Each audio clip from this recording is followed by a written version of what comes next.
Village എന്ന് പറയുന്നത് ഉത്തരാഖണ്ഡും യുപിയുടെ മധ്യഭാഗത്തിലാണ്. Side में नेपाल है, ഒരു സൈഡിൽ നേപ്പാൾ. हालेलुया. और मैं आपको बताना चाहता हूँ, मैं ऐसी जगह से निकला हूँ जहाँ से निकलना बहुत कठिन है. ഞാൻ നിങ്ങളോട് പറയട്ടെ, ഞാൻ വന്ന സ്ഥലത്ത് നിന്ന് വരാൻ ഒരാൾക്കും ആക്ച്വലി ചിന്തിക്കാൻ പറ്റില്ല. मेरा जो गांव है टोटली आरसी है. എൻ്റെ പ്രദേശത്തെ എല്ലാവരും റോമൻ കാത്തലിക്. मैं भी रोमन कैथोलिक बैकग्राउंड से ही हूँ. ഞാനും ഈ ആർസി ബാക്ക്ഗ്രൗണ്ടിലാണ് വന്നത്. उससे पहले हम लोग विश्वास नहीं करते थे. हम लोग सरदार थे पगड़ी वाले, गुरु नानक को मानते थे, बिलीव करते थे. गुरु नानक കാത്തലിക് होने पहले था. കാത്തലിക് ആവണ മുമ്പ് ഞങ്ങള് സീഖ് ആൾക്കാർ, പകടിയൊക്കെ ഇട്ട ആൾക്കാരാ, അതുപോലെ ആയിരുന്നു ഞങ്ങൾ. जीवन में बहुत प्रॉब्लम थी. हम लोग गलत कार्य करने वाले, यानी लड़ाई लुड़ाई करने वाले, हमारा बैकग्राउंड ऐसा था, झगड़ा करना. അപ്പോൾ അന്ന് കാലത്തൊക്കെ എപ്പോഴും അടിപിടിയൊക്കെ കൂടുന്ന ആൾക്കാരുടെ കൂട്ടത്തിലായിരുന്നു ഞങ്ങൾ. यानी एक कचड़े का जीवन था. ആ ജീവിതം എന്ന് പറഞ്ഞാൽ ഒരു വേസ്റ്റ് പോലെ ഒരു ജീവിതം. जब हम विश्वास में आए और रोमन कैथोलिक से अलग हुए, പക്ഷേ റോമൻ കാത്തലിക്കോളിസം കൂടി വിട്ടിട്ട് ഈ ശരിക്കുള്ള വിശ്വാസത്തിൽ വന്നപ്പോൾ तो हमें पता चला कि बाइबल की कीमत क्या है, बाइबल क्या है. എനിക്ക് മനസ്സിലായി ഈ ബൈബിളിന്റെ ഒരു വാല്യൂ, അല്ലെങ്കിൽ ഈ ബൈബിൾ എന്താ പറയണമെന്ന് എനിക്ക് മനസ്സിലായി. उससे पहले बाइबल ऐसे घर के कोने में पड़ी रहती थी, इसके ऊपर मिट्टी जमता, मिट्टी पढ़ते नहीं थे, नो स्टडी. മുമ്പ് കാത്തലിക് ആയിരുന്നപ്പോൾ ആ ബൈബിൾ ഒരു സ്ഥലത്തിരിക്കും, അതിന് പൊടി പിടിച്ച് അവിടെ കിടക്കും. लेकिन वो अनजान था, हमें मालूम नहीं था. അതിൽ എന്താണെന്നോ എന്താ എഴുതിയേക്കണെന്നോ ഒന്നും ഒരു പിടിയും ഉണ്ടായില്ല. एक पास्टर मेरे घर पे आए. അപ്പോൾ ഒരു ദിവസം ഒരു പാസ്റ്ററിന്റെ വീട്ടിൽ വന്നു. उन्होंने हमें बाइबल में से बहुत सारे वचनों को शेयर किया. അങ്ങനെ ആ പാസ്റ്റർ ബൈബിളിൽ നിന്ന് കുറേ വചനങ്ങൾ ഞങ്ങൾക്ക് പറഞ്ഞു തന്നു. मेरे दिमाग में बहुत सारी बातें बैठ गई. मेरे दिमाग में बहुत सारी बातें वचन की समा गई दिमाग के अंदर. അപ്പോൾ അന്ന് വചനം പറഞ്ഞപ്പോൾ കുറേ കാര്യങ്ങൾ എനിക്ക് എൻ്റെ ഹൃദയത്തിൽ അല്ലെങ്കിൽ എനിക്ക് മനസ്സിലായി. सो पास्टर की बातें मुझे बहुत अच्छी लगी कि वाकई में रियलिटी क्या है. उन्होंने मुझे बताया कि आप जहाँ पर जा रहे हैं ये सब रियलिटी नहीं है, आप बाइबल में देखो ये रियलिटी है. बहुत सारी बातें मुझे बताया. പാസ്റ്റർ കുറേ കാര്യങ്ങൾ പറഞ്ഞു. അപ്പോൾ എനിക്ക് മനസ്സിലായി, പാസ്റ്റർ പറഞ്ഞു ഈ ബൈബിളിൽ എഴുതിയ കാര്യങ്ങളാണ് സത്യം, അതാണ് റിയാലിറ്റി എന്ന് പാസ്റ്റർ എന്നോട് പറഞ്ഞു. അത് എനിക്ക് ശരിക്കും മനസ്സിലായി. सो वहाँ से मेरे मन में इच्छा जागी कि मुझे बाइबल के बारे में जानना जरूरी है. അപ്പം എൻ്റെ മനസ്സിൽ ഒരു ആഗ്രഹം ജനിപ്പിച്ചു, കുറേ കൂടി ബൈബിളിനെ പറ്റി എനിക്ക് കുറേ കൂടി പഠിക്കണം, അറിയണം. लेकिन क्या करूं, मैं बहुत गरीब घर से था. പക്ഷെ ഞാൻ എന്താ ചെയ്യുക, അത്രയും ഒരു ഫൈനാൻഷ്യൽ സ്റ്റേറ്റസ് അത്രയും ഒരു വളരെ പാവപ്പെട്ട ഒരു ഇതിനാണ് ഞാൻ വന്നത്. बाइबल स्टडी करने जाने के लिए मेरे पास पैसा नहीं था, ना कोई कॉन्टेक्ट था. और फिर दूसरी बात, मैं एजुकेशन भी नहीं था मेरा, मैं पढ़ा लिखा नहीं हूँ. അപ്പോൾ ഞാൻ ഒന്നും പഠിച്ചിട്ടില്ല. പിന്നെ എൻ്റെ കയ്യിൽ ബൈബിൾ സ്റ്റഡിന് പോകാനുള്ള പൈസയും ഇല്ല, ഒരു മാർഗവും ഇല്ല. ओनली 2 क्लास मेरा एजुकेशन है और 2 भी पास नहीं है, फेल है. 2ാം ക്ലാസ് വരെ ഞാൻ പഠിച്ചിട്ടുള്ളൂ, അത് ഞാൻ ഫെയിൽ ചെയ്തു. घर की प्रॉब्लम होने के कारण मैं स्कूल नहीं पढ़ पाता था. वो बकरी को चुगाता था, भैंस उसको ले जाता था, यही था मेरा काम. അപ്പോൾ വീട്ടിൽ കുറേ ആടും പശുവൊക്കെ ഉണ്ടായ കാരണം വീട്ടിലുള്ള ജോലികളെല്ലാം അതൊക്കെ നോക്കണം. അപ്പോൾ സ്കൂളിലൊന്നും മര്യാദയ്ക്കൊന്നും പോകാൻ പറ്റിയിട്ടില്ല. मैं स्कूल जाऊं या अपने जानवरों को देखूं, അപ്പോൾ ഒരു കാര്യം, ഞാൻ സ്കൂളിൽ പോവോ ഇതിനൊക്കെ നോക്കുവോ, बहुत प्रॉब्लम था मेरी जिंदगी में. അതുകൊണ്ട് ഭയങ്കര കഷ്ടമായിരുന്നു എൻ്റെ ജീവിതത്തിൽ. और मैं सोचता था इसी गांव में हम जिएंगे, इसी गांव में ही मर जाएंगे. അപ്പോൾ ഞാൻ വിചാരിക്കുകയായിരുന്നു ഞങ്ങളൊക്കെ ഈ വില്ലേജിൽ തന്നെ ജനിച്ചു, ഇവിടെ തന്നെ മരിക്കും. बाहर की दुनिया मुझे मालूम नहीं था, बाहर के बारे में. പുറത്തുള്ള ലോകത്തില് വേറെ ലോകത്തിലൊരു ജീവിതം ഒന്നും എനിക്ക് അതിനെപ്പറ്റി ഒന്നും ഒരു വിചാരമല്ല ഒരു അറിവ് ഉണ്ടായില്ല. लेकिन प्रभु ने मेरी जिंदगी में चमत्कार किया. ബട്ട് യേശു എൻ്റെ ജീവിതത്തിൽ ഒരു കാര്യം ചെയ്തു. हालेलुया. हालेलुया. मैंने निर्णय लिया कि मैं बाइबल ट्रेनिंग करूंगा, कैसे भी करके बाइबल ट्रेनिंग करूंगा, मैं स्टडी करूंगा, पढ़ूंगा. അപ്പോൾ ഞാൻ ഒരു ഡിസിഷൻ എടുത്തു, ഞാൻ എങ്ങനെയെങ്കിലും ബൈബിൾ ഞാൻ പഠിക്കും. क्योंकि पास्टर ने मुझे बताया था अपने बारे में, अपनी गवाही बताई थी, बहुत सारी चीजें, तो मैं इंकरेज हुआ था, बहुत मतलब उत्साहित हुआ था. സോ അന്ന് ആ പാസ്റ്റർ എന്നോട് പറഞ്ഞ കാര്യങ്ങളൊക്കെ എന്നെ ഭയങ്കരമായിട്ട് എൻകറേജ് ചെയ്തു. എനിക്കത് സത്യമാണെന്ന് ബോധ്യപ്പെട്ടു. അതുകൊണ്ട് ഞാനൊരു തീരുമാനം എടുത്ത് ഞാൻ എന്തായാലും എങ്ങനെയെങ്കിലും ബൈബിൾ പഠിക്കും. मैंने पास्टर को बोला आप कैसे न कैसे करके मुझे बाइबल ट्रेनिंग में भेज दो. അപ്പോൾ പാസ്റ്ററിനോട് പറഞ്ഞു, പാസ്റ്ററെ പ്ലീസ് എങ്ങനെയെങ്കിലും എന്നെ बाइबल ट्रेनिंग में विടണം. वो बोला आप पढ़े नहीं हैं, वहाँ तो बोर्ड पे लिखना पड़ता है, बहुत सारी चीजें हैं बाइबल कॉलेज के अंदर. അപ്പോൾ പാസ്റ്റർ പറഞ്ഞു, അത് ആഗ്രഹമൊക്കെ ശരിയാണ്, പക്ഷേ നിങ്ങൾ പഠിച്ചിട്ടില്ലല്ലോ. അപ്പോൾ ബൈബിൾ ക്ലാസ്സിന് പോകുമ്പോൾ അവിടെ ബോർഡുമൊക്കെ എഴുതും. അപ്പോൾ നിങ്ങൾക്ക് അതൊക്കെ എഴുതേണ്ടി വരും. അപ്പോൾ എങ്ങനെ എഴുതും, എങ്ങനെ പഠിക്കും? सो मैंने बहुत सारी रिक्वेस्ट की, उन्होंने कुछ समय मुझे पढ़ाया, फिर उसके बाद में उन्होंने अपने हेड ऑफिस में बातचीत किया और फिर मैं वहाँ स्टडी करने के लिए देहरादून गया. അപ്പോൾ ആദ്യം അങ്ങനെ പറഞ്ഞെങ്കിലും ഞാൻ പിന്നെയും ചോദിച്ചു. അതുകൊണ്ട് പാസ്റ്റർ അവരുടെ ഹെഡ് ഓഫീസിലൊക്കെ സംസാരിച്ചു. അങ്ങനെ അവസാനം എന്നെ देहरादून വിട്ടു. और मैं कैसे गया देहरादून में, मुझे भेजा कैसे गया, എങ്ങനെയാണ് എന്നെ അവിടെ എത്തിച്ചത് ഞാൻ പറഞ്ഞു. मैं बकरी को चुगाता था. ഞാൻ ഈ ആടുകൾ നോക്കായിരുന്നല്ലോ. उसमें से एक बकरी को मेरी मम्मी ने सेल किया. ഒരു ആടിനെ വിറ്റു. 900 रुपये में बकरी बिकी. അപ്പോൾ 900 റുപ്പീസ് കിട്ടി. അത് ആട് വിറ്റപ്പോൾ 900 റുപ്പീസ് കിട്ടി. और उस पैसों से मैं देहरादून गया, उसमें से बहुत सारे पैसे खत्म हो गए, मेरे पास 400 रुपये बचा था बाइबल कॉलेज. അങ്ങനെ ഞാൻ ആ പൈസ ഉപയോഗിച്ചിട്ട് ഞാൻ देहरादून ചെന്നു. അതിൽ കുറേ പൈസയൊക്കെ ചെലവാക്കി അവസാനം 400 റുപ്പീസ് എൻ്റെ കയ്യിൽ ബാക്കി ഉണ്ടായിരുന്നു. वहाँ जाने के बाद में जब मेरा इंटरव्यू हुआ, അപ്പോൾ അവിടെയൊക്കെ ഇന്റർവ്യൂ ഒക്കെ നടന്നു. उन्होंने मुझे पूछा कितना पढ़े लिखे हैं आप. എന്തോരം പഠിച്ചു എന്ന് ചോദിച്ചു. तो मैंने बोला मुझे पढ़ना तो जोड़ के थोड़ा थोड़ा पढ़ता हूँ, सही से पढ़ना मालूम नहीं. അപ്പോൾ ഞാൻ പറഞ്ഞു, ശരിയായിട്ട് വായിക്കാനൊന്നും അറിഞ്ഞൂടാ, കുറേശ്ശായിട്ട് ഇങ്ങനെ വായിച്ചു പോവും. वो बोले कि आप कैसे फिर यहाँ बाइबल कॉलेज में पढ़ सकते हैं, आपके लिए चांस नहीं है. അപ്പോൾ അവർ ചോദിച്ചു, അപ്പോൾ പിന്നെ എങ്ങനെയാണ് നിങ്ങൾ ഇവിടെ പഠിക്കാൻ പോണേ, आप वापस എങ്ങനെ जाइए, ചാൻസ് കിട്ടും? आप वापस जाइए. നിങ്ങളൊരു കാര്യം ചെയ്ത് നിങ്ങൾ തിരിച്ചു പോകും.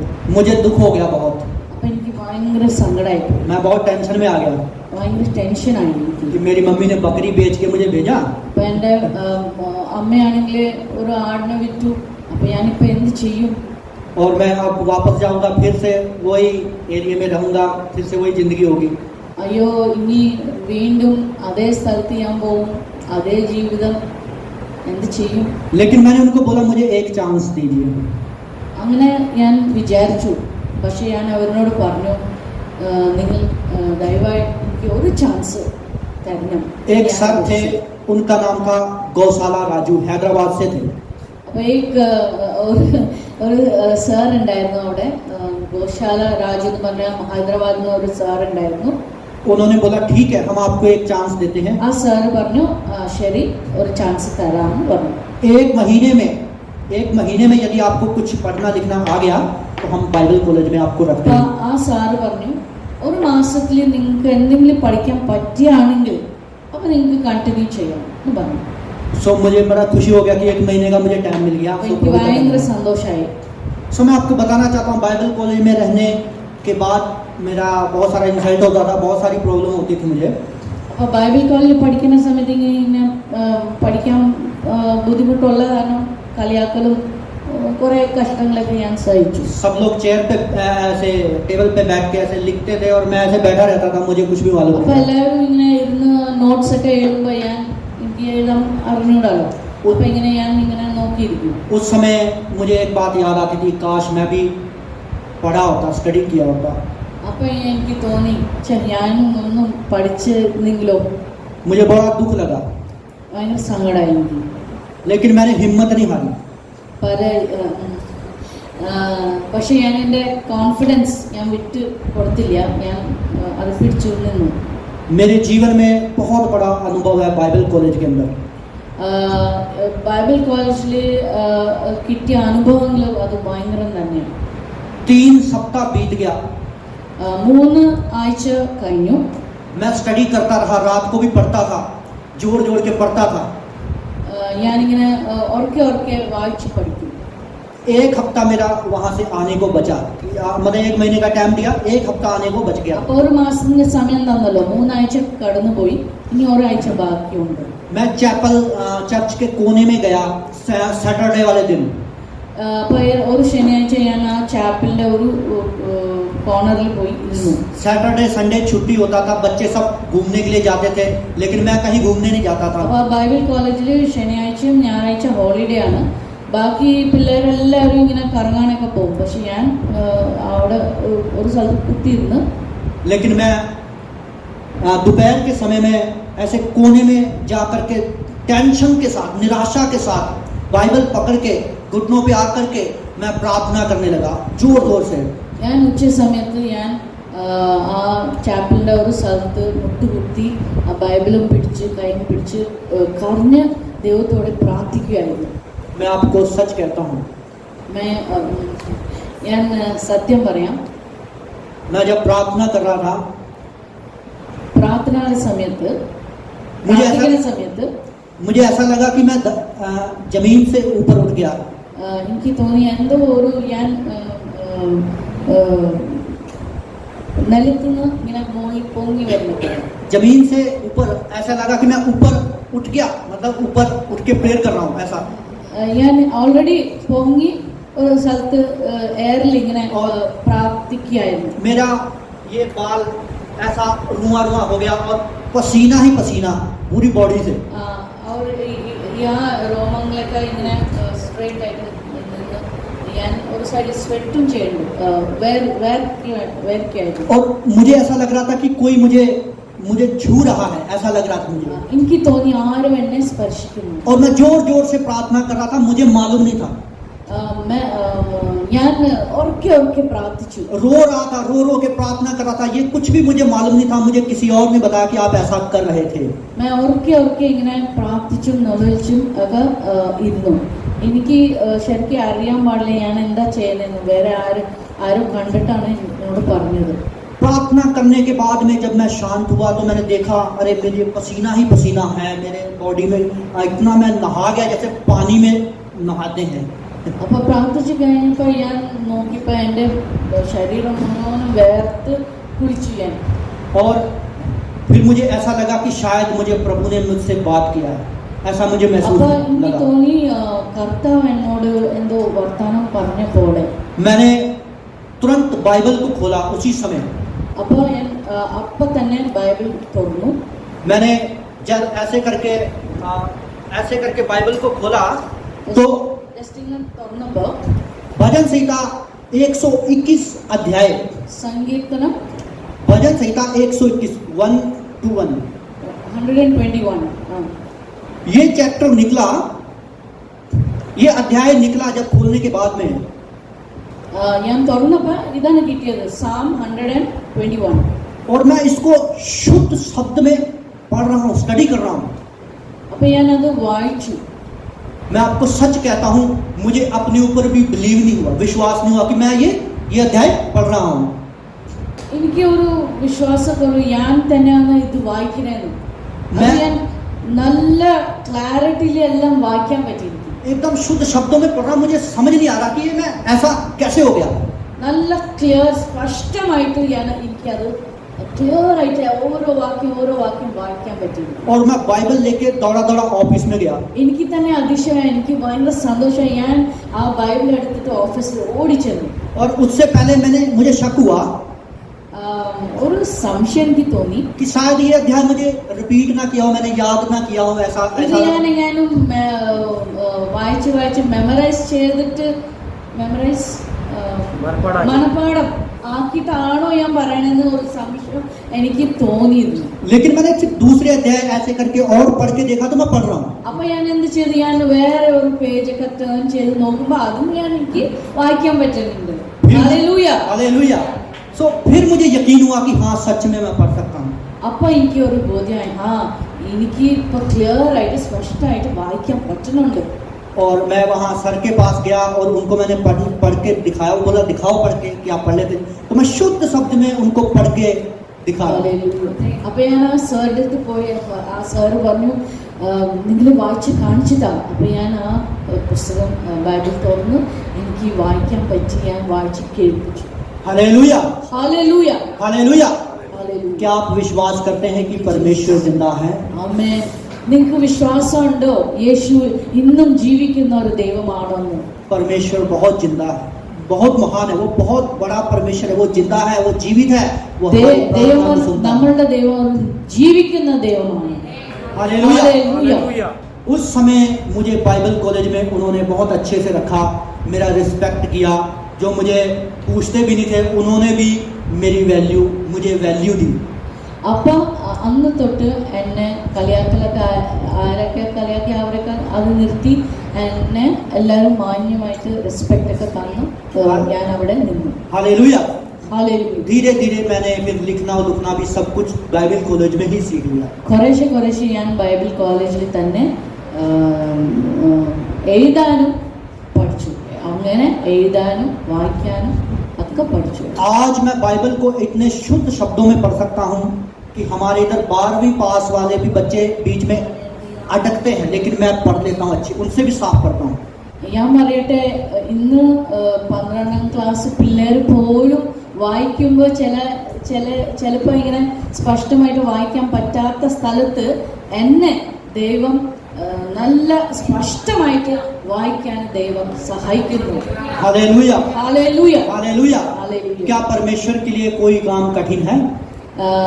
കർത്താവിന് വേണ്ടി ഏതെങ്കിലും കാര്യം അസാധ്യമായിട്ടാണോ, കഷ്ടമാണോ?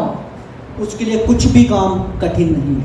ഓരോ കാര്യം ദൈവത്തിന് അസാധ്യമായിട്ടൊന്നുമില്ല. मैं प्रभु पर बहुत अच्छी रीति से विश्वास करता हूँ. मुझे बहुत बिलीव है कि परमेश्वर हमारे जीवन में और भी अच्छा करेगा.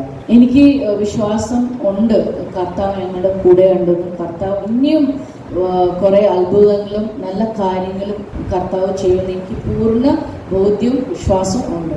हालेलुया. हालेलूया. मेरा एक बेटा है 4 साल का. എനിക്ക് ഒരു കുഞ്ഞു മകനുണ്ട്, 4 വയസ്സുള്ള മകൻ. मेरी वाइफ अबू धाबी में रहती है.